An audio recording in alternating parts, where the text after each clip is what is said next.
Welcome back to the Deep Dive. Today, we are strapping in for what might be the most consequential deep dive into the next 25 years that we have ever attempted. I think you might be right. We are looking at the exponential rise of AI, not as some distant theoretical concept, but as an immediate, irreversible, species-level reality. And it's a reality that's being defined right now by three absolute titans of technology whose visions are, well, they're converging, but they're also conflicting in some really profound ways. That's right. Our sources today pull from the blueprints and, frankly, the warnings that were articulated around early 2026 by three of the biggest names you can think of in this field. Vinod Khosla, Ray Kurzweil, and Elon Musk. We're going to be analyzing their timelines for transformation, their visions for what humanity could become, and also their really urgent warnings about, global survival. And the common thread across all of these sources isn't that AI might change the world. That's a conversation from 5 years ago. It's that AI is already fundamentally transforming humanity itself. We have left the era of linear progress. It's over. And that concept, that nonlinear progression, that's the anchor we have to define right up front for anyone listening.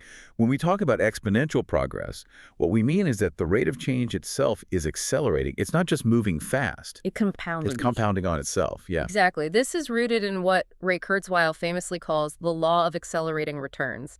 And the best analogy is compound interest.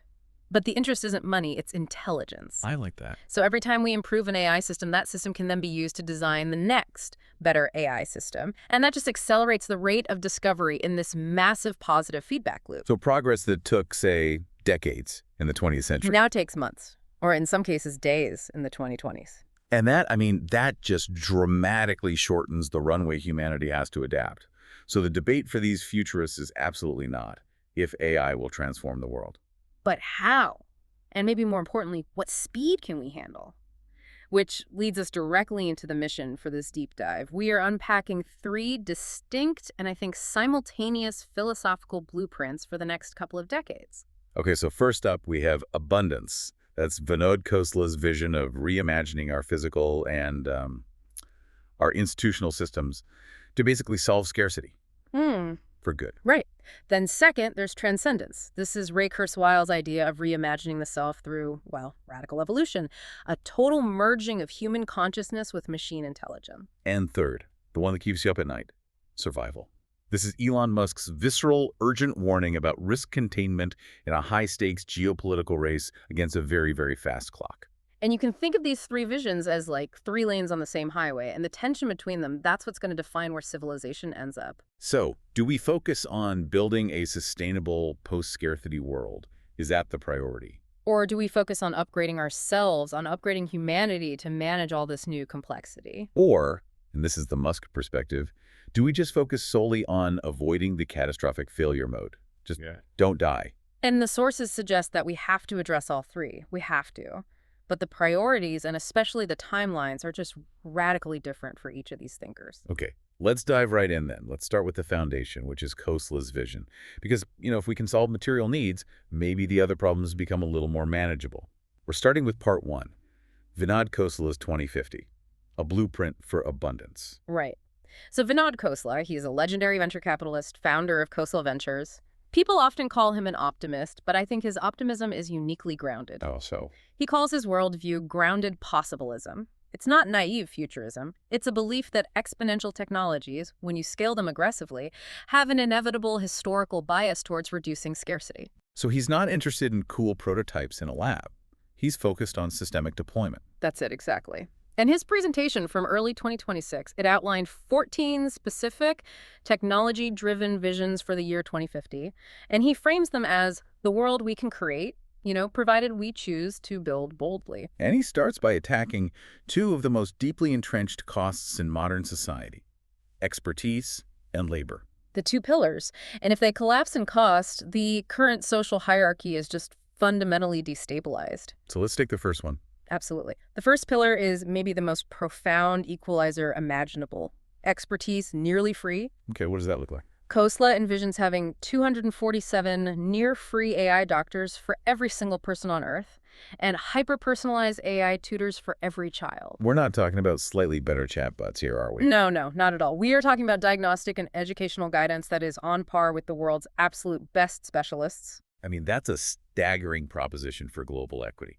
If you are a remote villager in Bihar or a working single mother in Detroit, you suddenly have access to medical and educational resources that today are reserved for the 1%. And the source materials is very clear that by 2026, large multimodal models were already demonstrating diagnostic accuracy that rivaled specialist clinicians, at least in controlled settings. And tutoring systems, too. Right. Adaptive tutoring systems were also showing consistent gains over the traditional standardized classroom methods.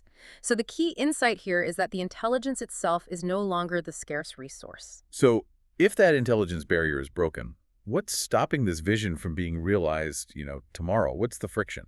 It's all friction. The core barriers remaining are entirely institutional. It's regulation, it's trust, liability, data governance. Our entire system is built around the idea that expertise is scarce. Licensing, professional bodies, insurance.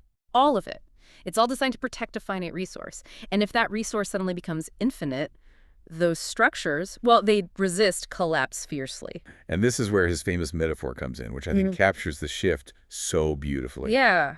Khosla argues that knowledge, which was once bottled and sold like a rare, expensive wine, becomes tap water. Clean, abundant, and universally accessible. It doesn't just change the price, it completely shifts the fundamental power dynamics and the whole hierarchy of society. Okay, so parallel to the collapse of expertise is the collapse of physical work. This is pillar 2. Yeah. Labor, nearly free. Right. And he's forecasting the deployment of 1 billion bipedal and non-bipedal robots. A billion. 1 billion. All designed to take over the dangerous, the dull, and the demeaning work. This is the critical juncture, then, where that digital exponential curve you mentioned just slams right into the physical world. And it's a hard collision. Robotics is the slowest exponential curve because, as the analysis notes, atoms resist acceleration more than bits do.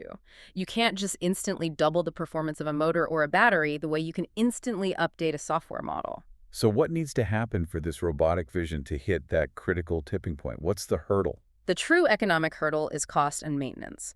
These robots have to fall below an average of, let's say, $10,000 per unit. And that's not all. Not even close. They have to operate efficiently and, most importantly, be repairable at massive decentralized scales. You can't have a specialized technician for every robot. But if we achieve that, then the very concept of labor scarcity disappears. And this is where society faces a truly seismic implication. It's not just for the economy, but for, the human spirit. If labor is no longer scarce, it stops being the primary way we distribute income, status, and self-worth. Exactly. We are forced to rethink these foundational concepts of welfare, ownership, dignity. I mean, if you don't have to work to survive, and if the most sophisticated products are just generated automatically, what exactly does it mean to be a productive member of society? Does Khosla have an answer for that? He acknowledges the problem, for sure, but he believes the material abundance provides the platform from which we can, as a species, finally pivot to some kind of higher-order purpose. Okay, let's move from the physical collapse of cost to the cognitive shift, which Khosla sees as democratizing software and creativity. This is the decentralization of cognition and creativity. He argues that this knowledge revolution creates 2 major shifts. The first is Pillar 3, 1 billion programmers who don't code. Explain that. Natural language becomes the primary programming interface. So the source material indicates this means anyone who can just articulate a problem or a need can instruct a computer. Yes, and that leads to an explosion of bespoke, niche software.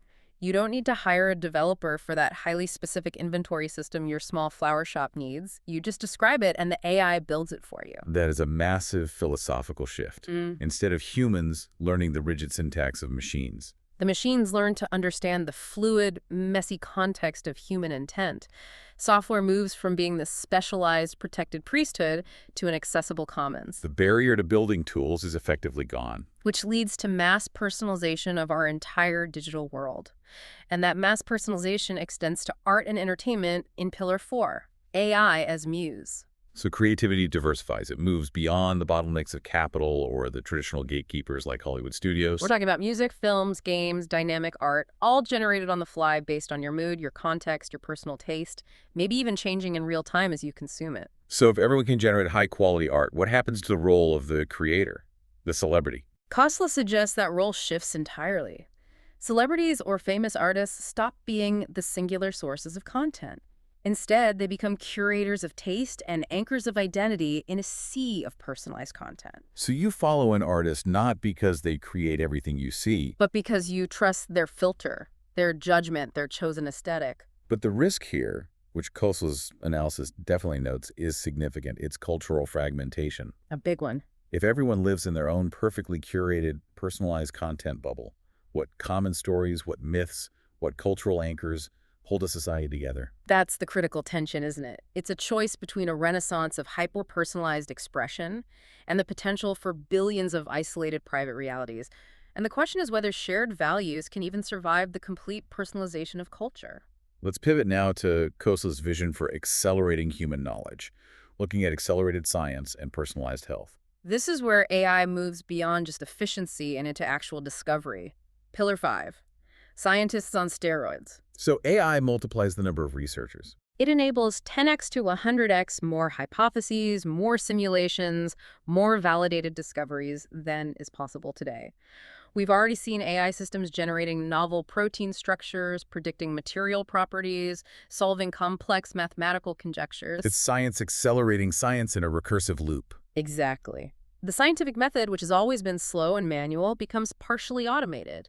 The speed of iteration goes up so high that the human researcher's role shifts from, doing the experiment to asking the original creative question that points the AI in the right direction. And this acceleration directly impacts how we interact with the digital world, which leads to Pillar 6, the agent-mediated internet. Right. So instead of clicking and typing and searching, we delegate tasks to tens of billions of specialized AI agents. Khosla sees this primarily as a way to fight back against surveillance capitalism, right?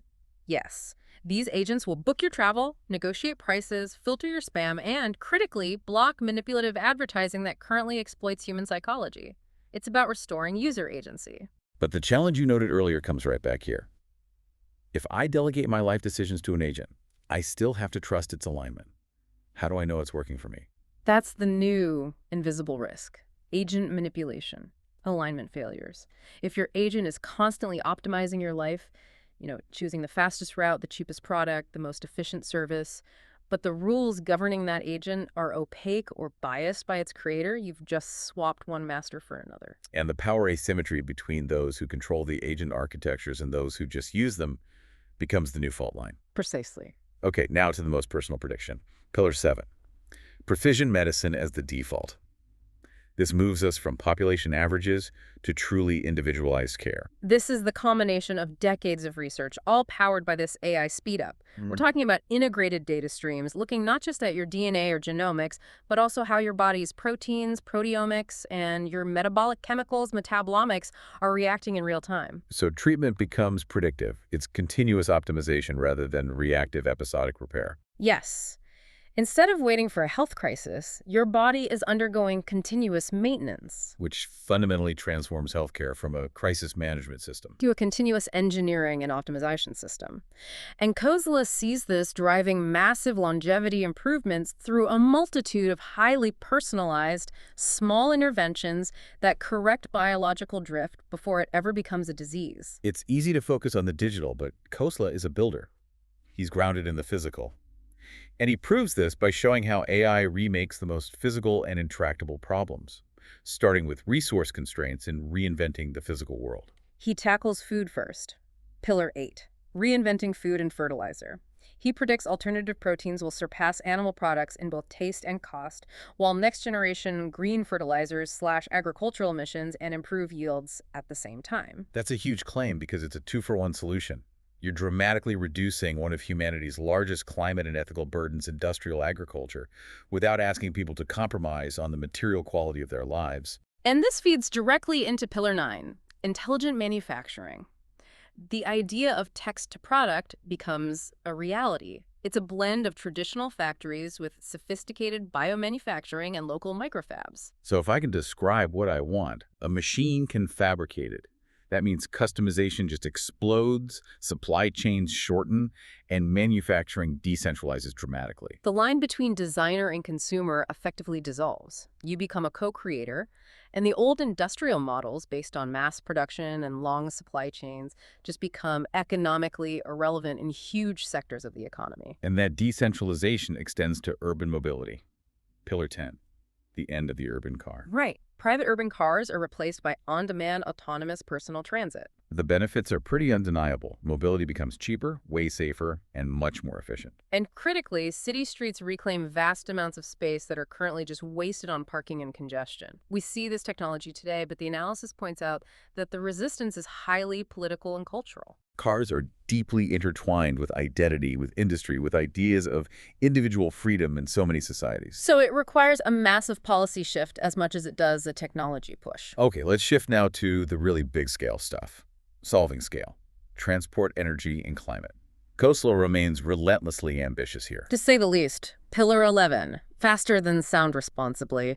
He's talking Mach 5 aircraft running on sustainable fuels. New York to London in 90 minutes. Yeah. This sounds almost like science fiction compared to the rest of his list. It is noted as being among the most speculative of his 14 visions, for sure. The challenges are formidable. You have to overcome sonic boom regulations, push advanced material science to handle the stress, and solve some very complex fuel economics. Possible? Yes, but far from a guarantee. Okay, moving to energy. Pillar 12. Clean, dispatchable power. This is the big one.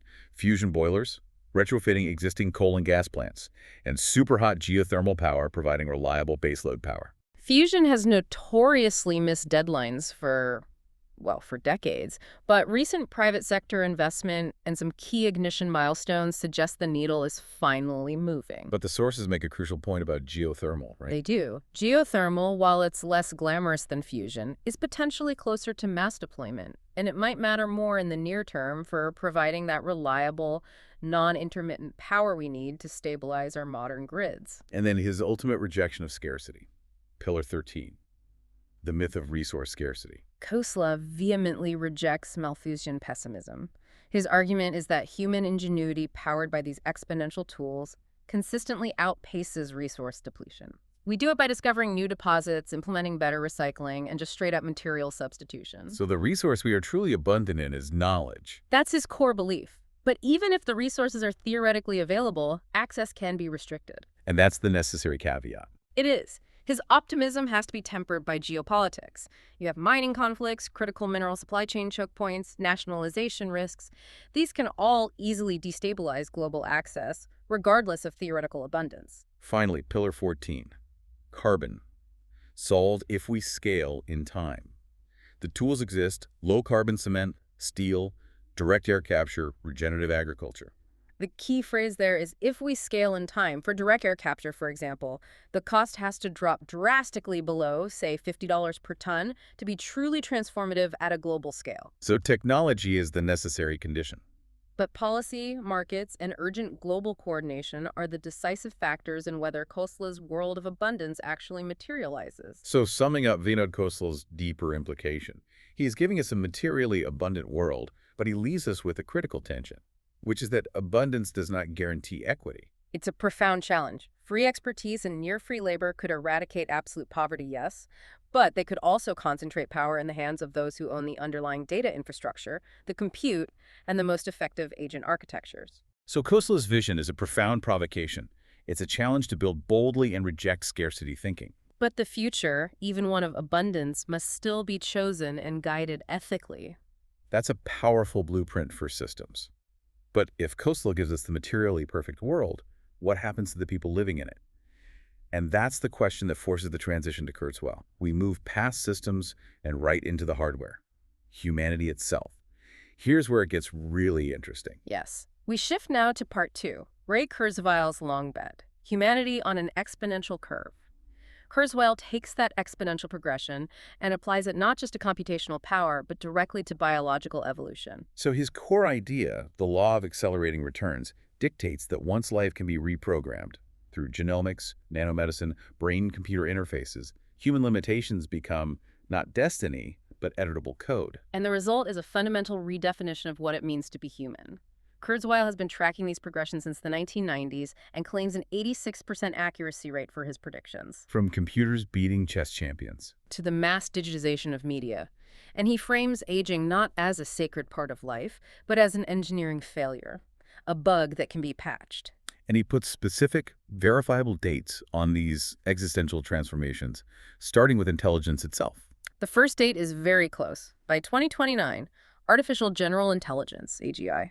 Kurzweil predicts computers will reach human-level AGI capable of emotional and social intelligence and will convincingly pass the Turing test in a wide variety of domains. I mean, by 2026, we've already seen multimodal AI systems reasoning across text, images, and code at unprecedented speed. The debate has really shifted away from whether they are intelligent to what counts as intelligence. Right. Is it behavior and capability, or is it something intrinsic to biology? And Kurzweil's stance is blunt. Very blunt. Intelligence is defined by behavior and capability, not by the substrate. If a machine acts intelligently across all domains, it is intelligent, period. He views AGI as simply the next step in the computational exponential curve, no longer bound by biological limitations. And this breakthrough then accelerates the most personal timeline. Late 2020s, early 2030s, longevity escape velocity, LEV. This is the critical turning point. LEV is the point where medical and biotechnological advances add more than 1 year of life expectancy for every single year that passes. Meaning that if you are alive at that point, biological aging becomes a moving target. You effectively outrun your own mortality indefinitely. Exactly. Aging is no longer a fixed destination, but a continuously receding horizon.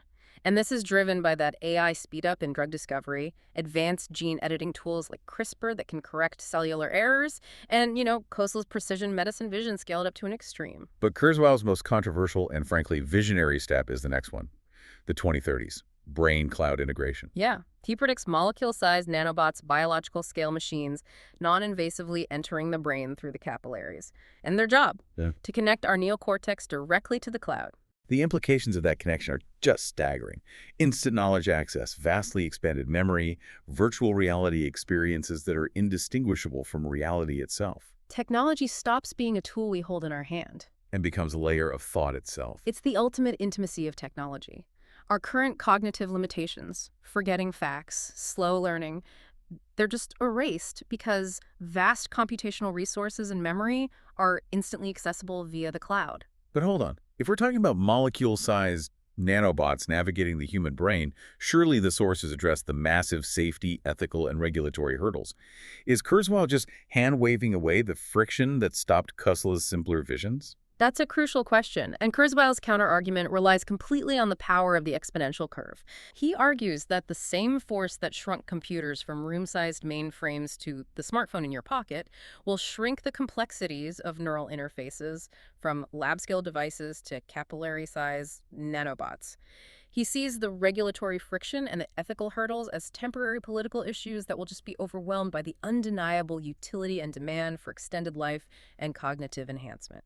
And this integration allows for the next step, the end of disease and aging by the 2030s. With nanotechnology repairing cellular damage at the deepest level, biological damage, cancer, heart disease, neurodegeneration, all of it becomes a manageable engineering problem.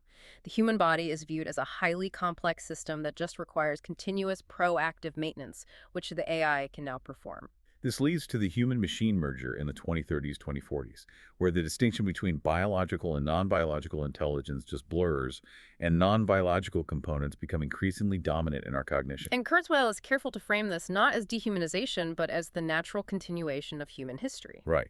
Humanity has always merged with its tools. From language that structures our thoughts, to glasses that fix our vision, to smartphones as cognitive prosthetics, the singularity simply makes that merger explicit, internal, and species-wide.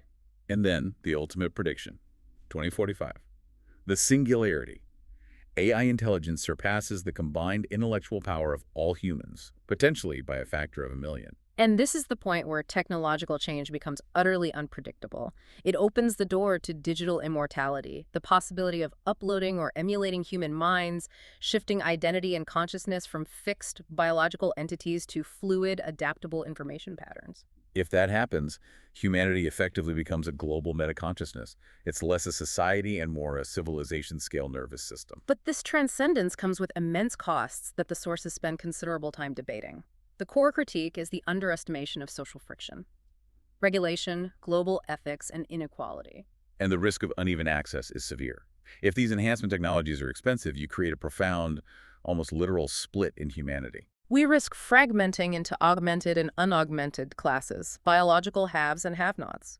This raises staggering existential questions. Who governs an intelligence that is greater than human? What does meaning look like when mortality, the historical source of urgency and structure, is erased? Can identity survive being copied or merged? And perhaps most fundamentally, does all this acceleration leave any room for wisdom, for reflection? If Kurzweil provides a timeline for radical evolution, Musk provides a warning and an ultimatum for immediate survival. We shift from the philosophical engineer to the existential engineer. This is part 3. Elon Musk and the Singularity. Racing the event horizon. Musk embodies the profound paradox of this era. He is simultaneously AI's loudest warning voice, calling it humanity's biggest existential threat, and famously summoning the demon, and yet he is one of its most aggressive accelerators. He's the CEO of XAI, Neuralink, Tesla, Optimus, SpaceX. He runs directly toward the danger he warns about. And what defines his perspective is a compression of the timeline. What is his single most shocking declaration that defines this new sense of urgency? His declaration from around early 2026 was blunt and alarming. We have entered the singularity. That's a dramatic shift from Kurzweil's 2045 date. So what is Musk's definition of the singularity event? He's not defining it as the arrival of some godlike superintelligence. He's defining it as the crossing of an irreversible, unpredictable, and largely unstoppable event horizon of acceleration. Like a spacecraft crossing the boundary of a black hole. Exactly. You might not feel it instantly, but escape velocity is gone. The processes driving AI are now self-sustaining and out of human control on a global scale. He declared 2026 the year of the singularity based on the observed rates of model capability expansion. And his argument for this inevitability is deeply pragmatic, isn't it? Oh, yeah. He argues that the economic, military, and scientific incentives to build more capable AI are just too powerful and too globally distributed to resist. The singularity, in his view, is a phase transition. Suddenly, all the rules change, and everything starts behaving differently at machine speed. Which brings us to his stark warnings. He does not mince words on the failure mode. No, he does not. Musk estimates a truly shocking existential risk number. A 10 to 20% chance that AI could go catastrophically wrong. 10 to 20%, Yeah. that's shockingly high. It is. And the fear, as he frames it, is not that AI will wake up one day and hate humans. It's that it will optimize past us. What does optimize past us look like in practice? It means the AI pursues its goal, whatever that goal might be, with relentless efficiency, and human needs, complexities, or even our existence become statistically irrelevant. Or worse, obstacles to that optimization. The old paperclip maximizer problem. Exactly. If you tell an AI to optimize for paperclips and humans interfere with the paperclip factory, the AI optimizes the humans away. When optimization loses its human anchor, the consequence is not malice, but catastrophic indifference. So if the event horizon is crossed and the risk is 1 in 5, the solution has to be multi-pronged acceleration and escape, which is precisely what his entire business empire is built around. Absolutely. It's a portfolio of survival mechanisms. Neuralink is about merging humans with AI directly to scale our own interface and provide a potential human veto or control mechanism over the superintelligence. And Optimus. The humanoid robots are about creating the backbone of a post-scarcity physical economy that is still managed by physical hardware we can understand and, if necessary, turn off. And then there's XAI. XAI's Grok is positioned as a truth-seeking model. It's an attempt to build a counterbalance against ideological capture or models that are prone to hallucination or consensus bias. It's an attempt to ensure that the primary intelligence driving the world is transparent and maximally skeptical. And the ultimate escape route is SpaceX. SpaceX is the ultimate extension of the singularity's logic, ensuring that intelligence is not trapped on a single planet, diversifying the species, and providing a fail-safe against planetary-scale catastrophe, whether it's natural or AI-induced. So if we hold Musk up against Kurzweil, the compression and the urgency are the defining difference. Kurzweil offers a more scaffolded evolutionary timeline leading to 2045. Musk offers a compressed, urgent outlook with the 2026 event horizon already crossed. And their goals diverge sharply. Kurzweil emphasizes human enhancement and digital immortality. Musk emphasizes risk, containment, and survival. One asks what humanity becomes, the other asks if humanity survives. And if Musk is right about the 2026 event horizon, the societal shockwaves are immediate and destabilizing. Immediate. Traditional work instantly becomes optional, bureaucracy collapses under machine speed decisions, inequality spikes as access to cognitive leverage is unevenly distributed, and the entire political process lags systems that evolve daily. Musk's future is a brutal, high-stakes stress test for civilization. This brings us beautifully to the synthesis, part 4. 3 roads to the future, synthesis and divergence. Let's step back and connect the dots between these 3 massive visions. Fundamentally, all 3 of them accept 4 core truths. First, that exponential progress is real and irreversible. Second, that AI will surpass human capability. Third, that the cost of expertise and labor will collapse. And fourth, that our human institutions are currently wildly unprepared for the pace of change. So the next 20 to 30 years matter profoundly because they determine the substrate of our entire future. The central question unifying them, though, is deeply philosophical. What is the purpose of intelligence once it escapes the pressure of scarcity and survival? But their approach to solving that question diverges based entirely on their own value systems. We can almost profile them by their focus. Khosla is the builder, focusing entirely on abundance. His priority is solving scarcity and removing bottlenecks, like connecting a vast modern city to clean, abundant water.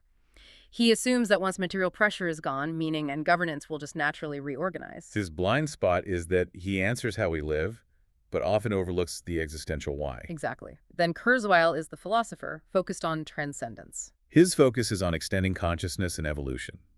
He views humanity as a work in progress, like a caterpillar unknowingly building a cocoon to transform into a new state. And his deepest belief is that mortality is not sacred.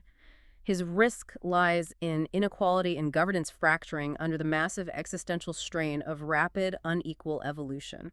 And Musk is the engineer, focused entirely on survival. He operates around identifying and mitigating failure modes. He views AI as inherently dangerous by default. His question is, what could potentially kill us, and how do we build the systems to avoid it? Which he frames as sprinting across thin ice while frantically building skates mid-run. A perfect metaphor.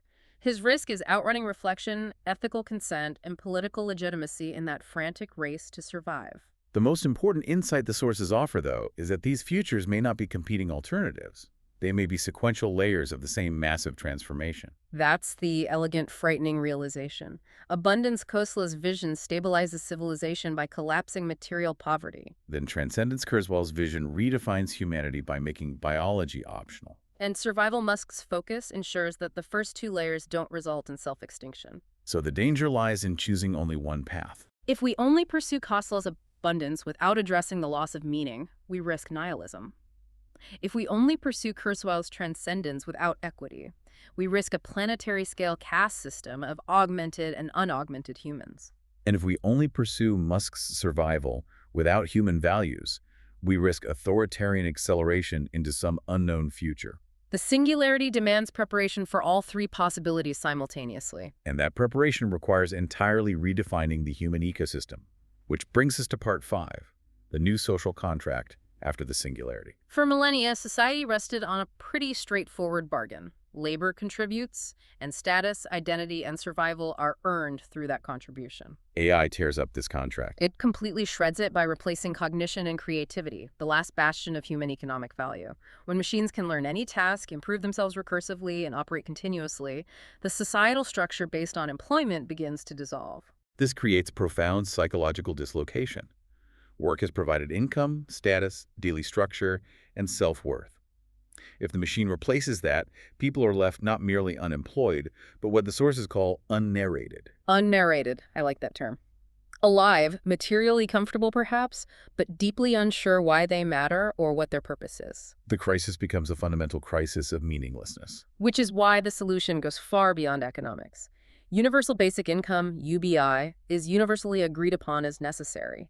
Money solves survival, but UBI is not sufficient. Because comfort without aspiration leaves society drifting into a quiet despair. So we need what the analysis calls universal basic meaning, but can a government or a policy framework actually provide meaning, or is this purely a cultural and individual pivot? It has to be a cultural pivot. It does, but policy can facilitate it. UBM isn't a government program that assigns you a hobby. It's the need for a massive, conscious reorientation of value away from market performance and toward non-marketable, fundamentally human pursuits. Like civic participation, lifelong learning. Artistic contribution without market pressure, and caregiving, community building, empathy as core social roles. So the value shifts entirely. The value shifts from productivity, the ability to output, to intentionality, the ability to decide what is worth pursuing.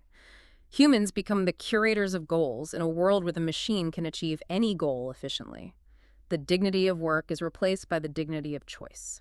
But as the labor market dissolves, power and governance concentrate elsewhere. Influence flows not to those who own the land or the factories, but to those controlling compute infrastructure, model architectures, training data, and deployment channels. Power follows leverage over intelligence itself. and this is the heart of the governance crisis. It is. Decisions that once required months of bureaucratic review and democratic deliberation are increasingly made at machine speed, bypassing any meaningful human intervention. The slow, inefficient nature of bureaucracy historically served a vital function.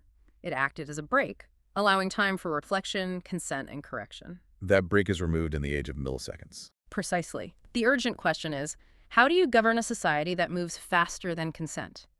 The speed of change exceeds the speed of legitimate political process. And this creates a new kind of inequality, the meaning divide measured not just in money or material goods, but in agency. The new fault line isn't rich versus poor, it's authors versus spectators. Those who have the cognitive leverage, the tools, the access, the understanding to direct, powerful AI systems are the authors of reality. They shape society, markets, and culture. And those who lack that agency are passive spectators, alienated by forces they can't direct or even fully comprehend. If intelligence is free but direction remains scarce, the result is deep societal fracturing. This requires a massive overhaul of our cultural engine, what we value and how we educate. Industrial society was organized like a factory. Standardization, specialization, throughput. Post-singularity society must function like a garden. A garden. Diversity is strength, growth is guided, and meaning emerges locally through customized contribution. Humans are no longer valued for speed or scale, but for taste, judgment, empathy, and wisdom. Education, too, must shift from being vocational focused on employability to being existential. The focus shifts from specialization to synthesis, and from rote credentialing to cultivating curiosity. When machines perform the tasks, the most important human skill becomes sense-making, the ability to interpret, ethically guide, and apply human judgment to the flood of machine-generated possibilities. So the goal of education is no longer to be productive, but to be intentional. Yes, and the final, hardest transition is internal. Identity in absence of necessity. When material survival is guaranteed and most human effort is optional, identity has to be chosen rather than simply inherited or assigned by the labor market. And freedom is not automatically fulfilling. It can be terrifying. The new social contract must fundamentally help individuals answer the question, if you don't have to do anything, what do you choose to become? That transition from necessity to intentionality is the human drama of the singularity. Now let's zoom out to the global scale for part 6. Geopolitics at machine speed. If everything internal is changing, the relationship between nations is utterly unrecognizable. Geopolitics is no longer defined primarily by territory or oil or physical resources. It's defined by throughput. Throughput of what? Data ingestion rates, model training velocity, and decision latency. Compute clusters capable of training next-generation models are as strategically important as aircraft carriers or intercontinental missile silos. Power comes from processing reality faster than the adversary. This makes the traditional concept of military dominance almost irrelevant because the conflict starts in the digital domain. Absolutely. Cyber warfare becomes the definitive first strike domain. AI-enabled operations can probe millions of vulnerabilities simultaneously, adapt custom malware in real time, and automate deception and infiltration all without firing a physical shot. And this creates the most destabilizing aspect of AI warfare, the deterrence paradox. How do you deter an attack that is highly diffuse, potentially anonymous, and executed at a speed you cannot reliably attribute, prove, or even fully perceive in time? A successful campaign might just look like a systemic infrastructure failure, a market fluctuation, or a series of coordinated technical accidents until it's far too late to respond. Even more unsettling is the next frontier of conflict, cognitive warfare, which targets human decision-making and perception itself. This is adaptive narrative warfare, operating at scale.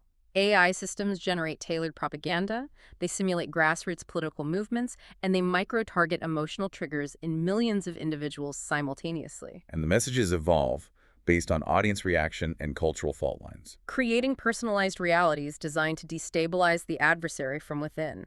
The battlefield is no longer territory, it is perception formation. And when you combine that with machine speed decision-making, you get the risk of flash wars. The AI compresses the military's observe, orient, decide, act loop, the ODE-AO loop to milliseconds. Conflicts escalate faster than human leaders can even comprehend the inputs or the consequences. At machine speed, restraint moves from being a moral choice to being a technical parameter that must be coded in, or it simply ceases to exist. This completely redefines strategic stability. We have to revisit the concept of man, mutually assured destruction in the AI age. AI-powered MAD is different. It's not nuclear fire that destroys the planet, it's systemic corrosion. An AI conflict between major powers threatens instantaneous, irreversible damage to core global systems, collapsing financial markets, paralyzing global shipping and logistics, erasing digital trust, and crippling power grids. The ultimate implication is the end of winning. In a systemic AI conflict, there are no spectators and absolutely no victors. The damage is global, exponential, and recovery is profoundly unpredictable. The sources argue that the profound historical irony is that AI-powered warfare may become so decisive, so uncontrollably fast, and so universally destructive that it achieves what centuries of philosophy and diplomacy failed to deliver. The total technological delegitimization of war. So war ceases to be an instrument of policy and becomes an act of collective suicide. Exactly. But to prevent learning that lesson through catastrophe, we must accelerate cooperation, which leads to the crucial proposal in the sources, the C5 Alliance Imperative. The defining conflict of the coming era is not between great powers, but between humanity and its own autonomous, optimizing machines. Rivalry between the US and China, or any other pairing, is existentially reckless when the threat is autonomous systems optimizing beyond human intent. No single nation can manage species-level risk alone. The solution requires global integration. Why specifically a C5 alliance, China, the United States, India, Russia, and Japan? Because they represent the majority of global population, compute infrastructure, and advanced AI talent. The U.S. leads in foundational research and platforms.